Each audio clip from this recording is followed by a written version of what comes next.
When it comes to building your dream desk setup, cable management plays an important role in the overall aesthetic and functionality of your setup. And while it can be easy to manage the cables early on with fewer accessories, once you start decking out your setup with more peripherals, it usually doesn't take long before cables build up, and if not properly managed, they easily get out of hand, just like what you see in my setup. So to fix this, I'll be taking you through a step-by-step guide on how you can get your setup from this to this with a budget of less than $100 Australian.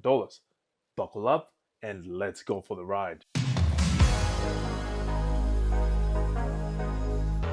Getting into it, you guys definitely need some perspective on how things got to this point. Now, for starters, my cable management has been decent for the most part, but like mentioned not too long ago, as I kept adding accessories and peripherals, things slowly started getting out of hand, and that's how I got to this step. Now, if you'd ask me, most often than not, that's usually the case for most people, but fear not, I'm going to go step by step on how you can clean up your cable mess. When it comes to the tools you'll need, a lot of people get a bit jittery because of how expensive it can get, but what if I told you could do it for less than $100 Australian? I know, right? Sounds too good to be true, but still till the end to see the cost breakdown of everything. Getting into the tools, this may vary from setup to setup, but the most common are cable management trays, zip ties, cable clips, reusable velcro tape, twisty ties, a power board, and cable raceways. Speaking of cable raceways, this can be used in place of cable trays since the cable trays can get quite pricey depending on the customization, and to put that into context, the one I have came with my sit stand desk from Desky and it boasts 4 power board slots which shoots up its price to $138 Australian. Now stay with me. I know I said less than $100 and this is going to be the first bit of that breakdown. Instead of getting a cable management tray that costs $138 you can get retractable trays which come in a set of 3 at only $33 Now, tell me that's not a good deal. As for the power board, I'd suggest getting one with as many outlets as possible, then you can always add an extra 1 or 2 like me if need be. With the tools of trade already laid out, let's get to the work. Now, since the current state of my desk is in utter chaos, I stripped the desk down to make it easy for me to organize the cables. Once everything was out of the way and the cables were untangled, I started with the cables coming from the monitor since that's where most of the cable mess starts. After that, I got everything else back in its place but with the cables loose, and this is because you'll need to test if the connected accessories are working, otherwise you'll end up tidying up everything only to realize some of the peripherals are not working, and that's the last thing you want. With that crucial step out of the way, it's now time to tidy up the cables, kicking off with those going into my monitor. After connecting them, I group them together, then pass them through my monitor arm into my KVM switch since I want to use the same set of peripherals for both my mini PC and M1 Mac Mini. In case you're wondering where the excess cables from my monitor are hidden, the Samsung Odyssey Neo G9 has a compartment at the back which allows you to hide the cable mess, then pass them through this hole and cover the mess using this lid. For those using different monitors, you can use cable clips to channel the excess underneath your desk and hide them in the cable tray. Moving along, since my KVM switch doesn't have a variety of ports to allow me use things like SD cards without unplugging another accessory, using cable clips I mounted one long USB cable underneath my desk from my CalDigi TS3 Plus to the KVM switch, and now I can use my SD card, hard drive, SSD, you name it, regardless of whether I'm using my M1 Mac Mini or Mini PC. For an in-depth look at how I managed to do that, make sure you sub to the channel to learn how to set up your hybrid desk setup next week. As for the power brick of my Mini PC, which initially laid on my desk, I placed it underneath the desk inside the cable tray, then I mounted my GAN charger underneath the desk to create more desk space.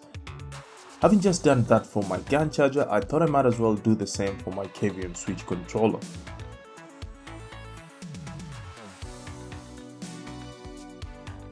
With the main cable management build complete, one challenge remains, especially for those with sit-stand desks like me. Only one cable has to come from the desk, and for you to do this, your desk has to be at your ideal standing position before you plug it into the socket.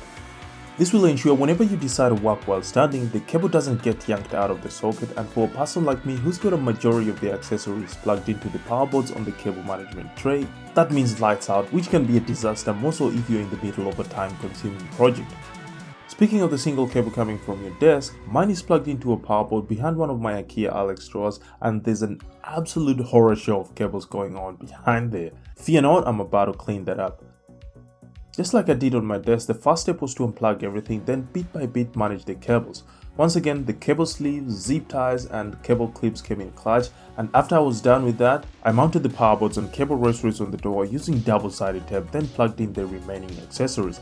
Even though it's not the cleanest, it's way better compared to how it was before. Let me know what you think in the comment section. Moving along, since I'm all about options, I've got a few alternatives that can make your cable management easier.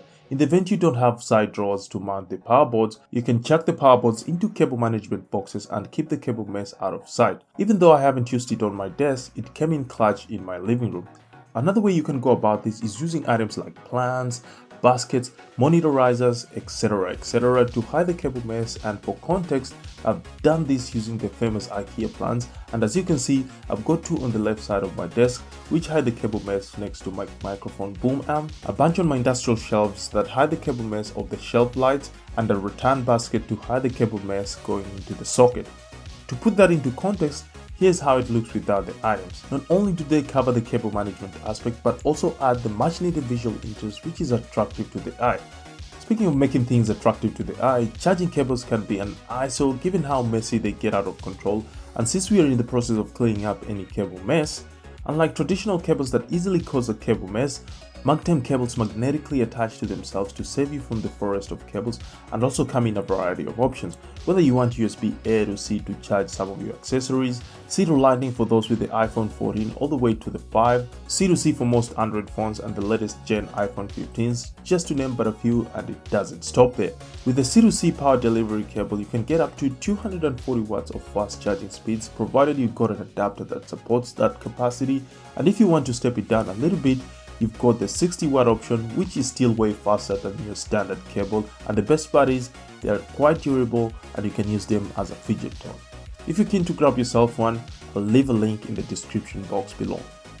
With the cable management complete, the cost breakdown will be the next obvious bit, and I'm sure most of you want to know how I did it with less than 100 Australian dollars. Getting into it, before starting the project, I noted down everything I needed, and since I already have a cable management tray, it made things a lot easier. In saying that, like mentioned earlier, there's a myriad of options to choose from, and you can get a set of 3 for 33 Australian dollars. Next up, you'll need a cable management kit for the little bits and bobs, and for 25 Australian dollars, you can get a bundle that's got cable clips, zip ties, velcro ties, plus so much more. That brings the total to 58 Australian dollars, and if you're starting from scratch, throw in this power board for 33 Australian dollars, and now you've got everything you need for 91 Australian dollars. Simple as that. Well, there you have it, peeps. I hope this video helps you with your cable management and gives you some ideas on how to deck out your space. As always, don't forget to like, subscribe, share, and click the notification bell to get notified whenever I post a new video.